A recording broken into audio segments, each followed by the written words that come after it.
And here we go. All right. I believe we are live. It says that we're live on Facebook. I always like to give it a few minutes.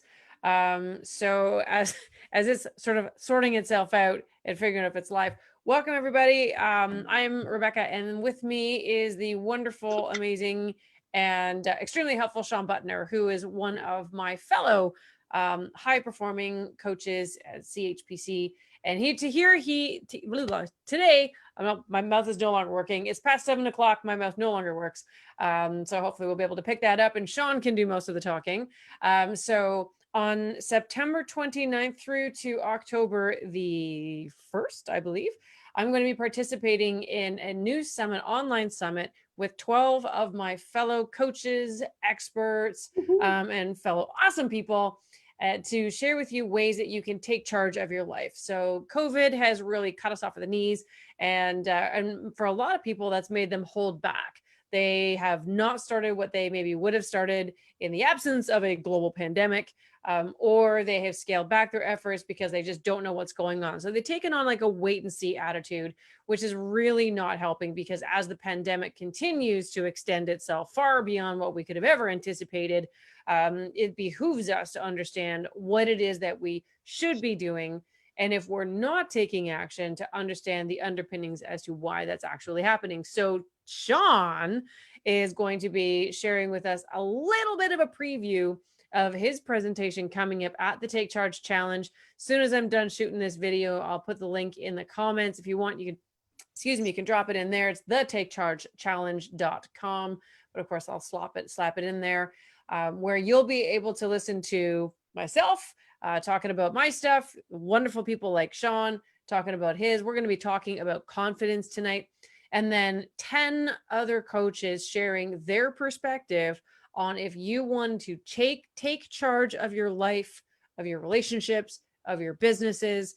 There is a way of doing that, of breaking free from what's holding you back and really charging through life and getting what you want. So thank you, Shawn, for joining me and my audience tonight. It's great to have you here. Thanks for having me. I'm super pumped.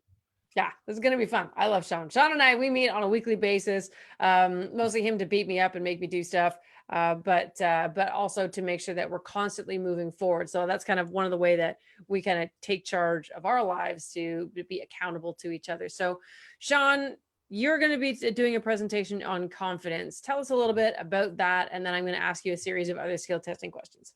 Okay. Well, the title of the presentation is going to be Unshakable in a Shakeable World.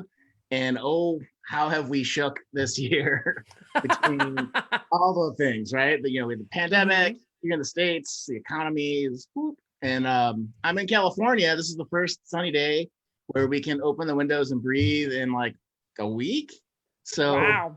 Plenty of things to get you knocked off message, get you knocked off that plan that you have for yourself. So what that'll just kind of sum up is, the different ways that we can have confidence so that we're not getting stuck in the existential dread of all the disasters that are happening. I don't know what you mean. What do you mean there's disasters that are happening? Did something happen in 2020? Anyway, so no, not a few things. Well, I'd like to thank you from the bottom of my Torontonian heart. Your smoke is here now. And so now we have trouble seeing our sunlight because the smoke is coming from so far. So first of all, glad that you're safe. It's always really, really important. So why did you pick confidence? There's obviously, when as a fellow high performance coach, there's lots of different aspects and angles we can take as to helping people to overcome the habits that they're not practicing or stop them from practicing bad habits. Why did you pick confidence as your topic? So simply two reasons, right? First, I've spent most of my life as a card holding introvert trying to figure out this stuff for me. And so I've bunch of different phases and examples, in my life, and work, with dating, with starting my own business, to now being an entrepreneur in the middle of 2020. We'll just call it that. You mean the dumpster fire of the year that we've had so far? Yes, some call it a dumpster fire. Others just weep. So quietly. Yeah. So yeah, so that's the first thing. And second, in my coaching practice, a lot of times people look to coaches to find that extra confidence. So I've had clients that have known what they've wanted to do, change careers, right? And hold themselves back. And it's being indecisive. It's when I've decided to leave corporate America to start my business. There's a lot of indecision there, but taking that bold action is one of those common lines through clients and through I think everyone has some type of confidence story in their life. So Yeah. So here's a question for you, because I also made the leap from corporate Canada into running my own business. I did that 10 years ago now, and I'm extremely glad that I did. mhm. Um, but I didn't like, I chose it sort of, but not really. Like I left because job number 6 in 11 years was the third job I was pretty sure I was going to get fired from. And I was right, because I quit the same day they were going to fire my ass anyway. But I actually quit because I'd been promised a job by somebody else. And then 2 days after I quit, so into my 2 week sort of period where I'm going to be exiting stage left, she rescinded the offer. So Ooh. now I couldn't go back because they'd already replaced me with someone else. I couldn't go work for someone else because now I have no time. I'm a single mom with 2 small children. Oh my God. Right. And then I'm like, well, I guess I'm going to see if I can run my own business. Right. And so in a way, like, oh yeah, I chose to run my own business. No, this was called like full on panic mode, that sort of pushed me into it. And so that's kind of how I got into it. Now I'm really, really glad I did. But I would be certainly not being, I would be a bit of a history revisionist if I said, oh yeah, I just chose to do my own thing. Why did you leave? Because I know you worked at Apple, right? Yeah. Why did you choose to leave Apple? And was there one sort of catalytic moment where you're like, okay, I'm done, and now I'm going to leap off into doing my own thing? Because there's a lot of people, and a lot of people that that listen to some of the videos that I've done. They're either part-time and they want to scale to full-time, but they're really kind of freaked out about it. Like they might have a main gig that pays the bills but they hate, and they want to flip into doing what they truly love. But there's that hesitation you were talking about. What was your experience like? So my experience started back in 2014. So Hmm. I thought, so I obviously working in tech, software engineer, pretty much fit the profile. But I knew that at that time for my career, I'm like, loved mentoring. I loved being around. I love the people aspect of technology. So Hmm. I thought, hey, I should, get some more personal skills and I'll maybe become a manager and then have a leadership position, kind of lead in a greater way there, because the day-to-day stuff wasn't exciting me as much. So Hmm. that's when I found out about high performance coaching. I figured, hey, if I had some coaching skills, I'd have the soft skills to be a better leader, to really build a team that was great. Hmm. And so I took the jump and got certified, and then realized, hey, this is what I love. And then after some interviews exploring that avenue at Apple, I realized I don't like office politics. And I'm not sure if you've ever had that experience, but um, I could actually see I had 3 people in the room at my interview, and they're fighting about not so much about if they should hire me or not, but it was a power struggle between 2 different factions in the organization. And I'm like, I don't want to be here, right? I want to make a Yeah. difference. I don't want to be paying attention to this kind of petty stuff. So Hmm. that was the first inkling that, like, hey, maybe I need to go out on myself. So Hmm. from 2014 to 2019, right? It's a 5-year period of me waffling, not waffling. So I did the like 2 tracks. So I had the business on the side. I had my full-time job at Apple. I live in Berkeley, so I was commuting like Hmm. 20 hours a week Oh my down to my God. job, which is a That's part-time in crazy. itself. Holy And cow. so that combination of long commute and 2 jobs essentially, right? Wasn't I'm glad I like had the tools to do it for as long as I Hmm. did, but Hmm. last year I was like, I need to make a jump. I need to commit to one of these things. I'm Yep. either gonna be working in corporate America or I'm going to strike out on my own. Hmm. And I had enough going on in my business to where I'm like, you know what? I can make the jump. I'm going to Hmm. either find out if I can sink or swim. It'll be fun along the way, because I have this belief, and it's weirdly proven. It's going to sound kind of like the secret, but when you take bold action in your life towards what you want, that Hmm. the universe will help conspire to make it happen. Hmm. So, Okay. you get people to support you, you get people to cheer you on, opportunities come up that you just don't realize when you haven't like fully committed. And so that is the confidence bit. Like, how do you fully commit to what your heart's saying in a way? Hmm. Hmm. Well, I find that there's like a piece of the puzzle that people kind of struggle with. Like they want to commit, and yet there's like always there's a little piece of them that kind of holds them back. Mhm. In your experience, like how do you get people to kind of cut that last cord and to kind of really jump and, like you say, be bold? Like there some for some people, like bold might be making a phone call or having a conversation, with someone that they maybe should have been having a conversation with, but maybe they're avoiding. Maybe it's their kid, their spouse, their friend, their family, something like that, right?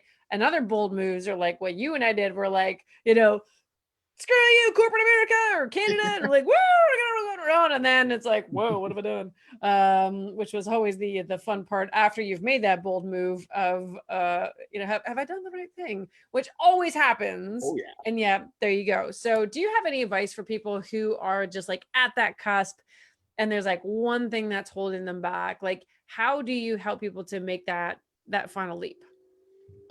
The thing that I think most people realize that is the biggest help is Hmm. that when you frame it in terms of, will I have regret in the future? Like if I don't get this correct with my friend by having the heart to heart come to, Jesus or whatever Hmm. moment Hmm. where you're like, okay, we need to solve this for everyone's sake.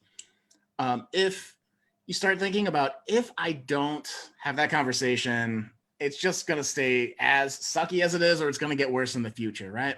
So it needs to happen. For Hmm. me, I was at a point where like I'm slowly killing myself, with the long commute, with Yep. 40 plus hours, plus whatever other time I could squirrel away from my coaching practice. Hmm. So I'm going to like either have a mental breakdown and Yep. just, not be able to function, Yeah. uh, or, I mean, if I, when I have kids, look back at this, I'm telling them the story of, oh, that time when I chickened out and did the safe thing versus following my Mm. heart. Like, Mm. it's necessary then to step up and be like, I want to be a good role model. I want Yep. to be proud of my story, but I also want my family to be proud of my story. So Mm. I think that finding that necessary hook Mhm. on, it's, you can live the great life that you want. Yeah. And part of living that great life is not knowing. And I think, the second thing that people get caught up is you just don't know what to expect. Mhm. But every time I've taken that leap, that's when you feel the most alive. That's when you feel like you're guiding your life. You have control. You're guiding your destiny. Yeah. You're pushing forward. And those are the times where I think you really learn about yourself. Mhm. Um, and you find those growth moments where you're like, I stepped up and maybe it didn't work out the way that I wanted, but I am But it worked stronger. out somehow. Yeah. Yeah. And I guess, just to your point about the whole, I know that today's sort of topic is all about confidence. That's got to be a huge confidence booster. Like as you make those leaps, whether they're big or small, and you see the results and you see, that, oh, like I can make progress here. And it doesn't have to be like my past was. Like I have a lot of my own clients who very much spend a lot of time ruminating and regretting the past. So I know you talk about they don't want to do something in the future they regret. Well, it's probably because they've done something in the past that they regret and they're trying not to repeat the pattern, right? Mm-hmm. But I think that's actually really cool. Like when you are become aware of your patterns and aware of your habits and aware of your thinking, that now you're like, hey, wait a second, maybe if I'm aware of it, I don't need to repeat it. Like we are not doomed to repeat our past time after time after time. Like we can overcome it and we can make progress. And as there's more progress, you get really good. And I know, part of what Brendan talks about in his book and in a lot of the program. So again, for those wondering, Brendan Burchard is the architect of the certified high performance coaching program, High Performance Institute, lots of scientific research done on what people do day in day out that makes them successful. So kind of guides you through it. And one of the things that he often talks about, and I know we were talking about it right before the call, is there's that confidence competence loop, like goes around and around and around. And so as you get a little bit better at something, you become a little bit more confident at something, which makes you want to study that skill a little bit more. And so, when people are making that leap, so whether it's part-time to full-time, you're starting a new business, you're going whole hog and quitting, or you're just out of options like I was, and you're like, well, I guess I'll go from here.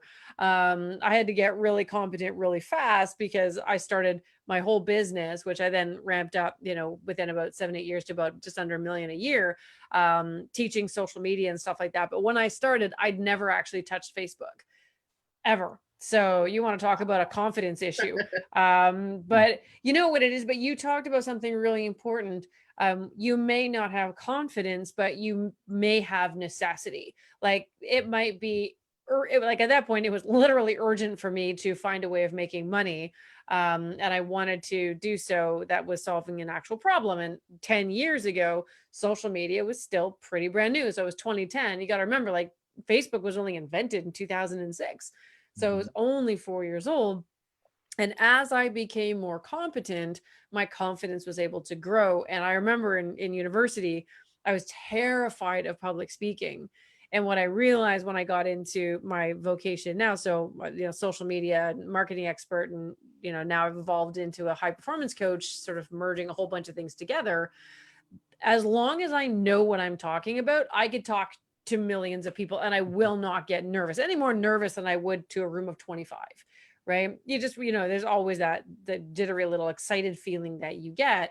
And I realized how important the competence part was for confidence, because I was asked, there was like a 3-day training thing I did, like 8 years ago.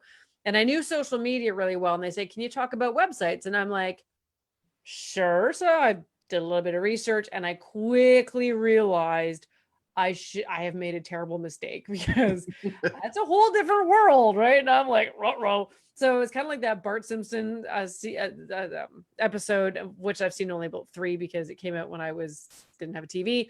But it was like, as long as there's no follow-up questions, the answer is yes, right? So I taught my stuff and I crossed my fingers that nobody asked a question, because I was one question away from the balloon popping and everyone realizing that I had surface level knowledge. So, I mean, I didn't teach them garbage. I taught them, good, decent stuff, but like my competence was just not there. And that was a catalytic moment where I realized I will never do that again. So being able to guide people into their area of competence and steer them in that direction, that really leads to confidence. Would you agree with that? I do. Actually, your story and that point reminds me of one of the best pieces of advice I had in my career, which my very first manager when I worked at Walmart Corporation Incorporated. I just completely brain farted. Walmart. That's the wall. Pretty sure we all know Walmart. The Walmart. Yeah, we got that up here too. Oh, good. Yeah, Walmart Canada, go guys. So he said, and this relates to the competence loop, right? So if you feel like you're not competent, the piece of advice is you want to be making mistakes. And this is what confidence gets you in a lot of ways. It allows you to make mistakes, right? As long as you don't do the same mistake twice. That's how you get competent, right? Because that's called learning. What? Yeah. Oh, I tried that didn't work. Well, I know that doesn't work. Let me do something a little bit different. Oh, that worked a little bit better. We do that in marketing. We do like everything. There was a time nobody knew how to tie their shoes. You tried like the weird thing that your parents did. They just mushed their fingers together. It was magic. Eventually, you start trying it, and over time, you don't even think about it anymore. It just kind of you're like, tie shoe, and it happens. So like, that's an illustration of the competence loop where, you try something, you get some feedback, eventually you get there. So as long as you're making new mistakes. Yeah. And the other thing, I'm just thinking about that while you were talking, just about always learning and trying, there's the commitment factor as well. It's like apparently it's C word night. Well, not all the C words, but we'll leave that one out. But anyway, nice, good ones. Yeah. Just say that. Didn't actually say the word. But you know, the when you commit to something and you put it in your calendar and you schedule it, you practice it, like the hard part is at the beginning, right? And that's for everything. Like when I've worked out for, you know, years. But as I got older and busier, you know, I've got 4 kids and we brought another girl. So technically I've got 5. Life gets a little busy. And up until this month, I've had 2 businesses. I'm now going down to 1, which I'm very excited about. Yay. Yay!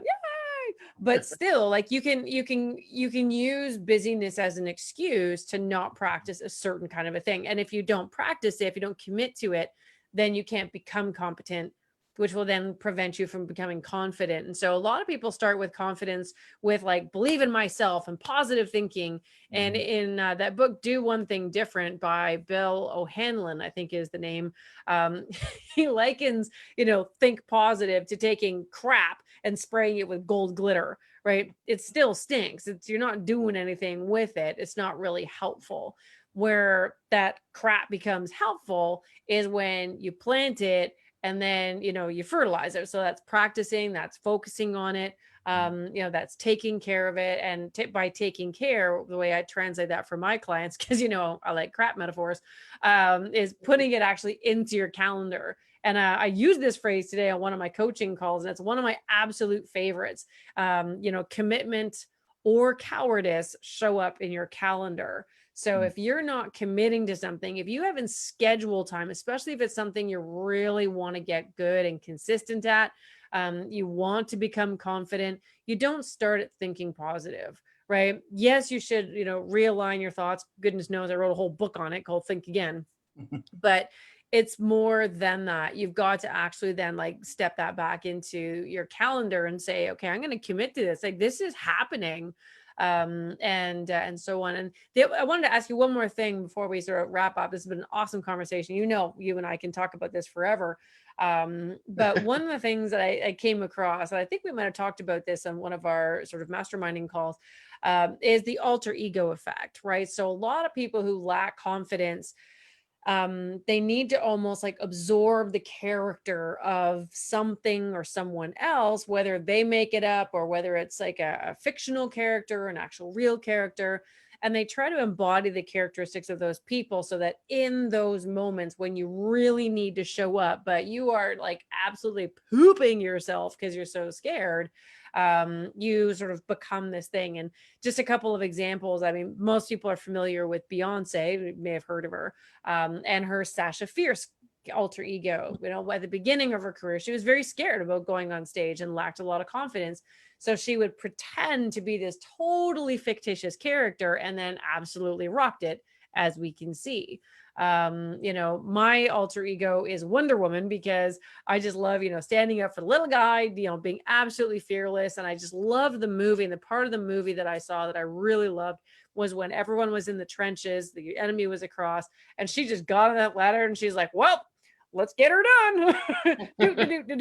You know, and she went out there and she took the bullets for everyone. And that gave them confidence to come out, you know, and then to win that particular battle. So do you have an alter ego? I'd love to hear if you have one or if you have stories of somebody else. You can totally tell a story about somebody else who has one if you don't have your own.